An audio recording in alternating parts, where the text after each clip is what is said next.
Hi everybody, Tony again, back with another video. Gonna get some more footage of this custom big bore stroker Farmertec G111 or Soul 200T clone. But you know, I got a bunch of video of most of the work I did to it.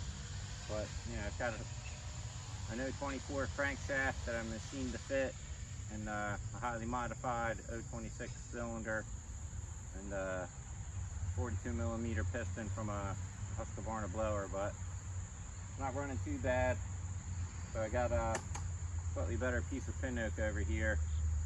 The other stuff was a little punky on the outside, but I'm trying to get caught up on some of the firewood.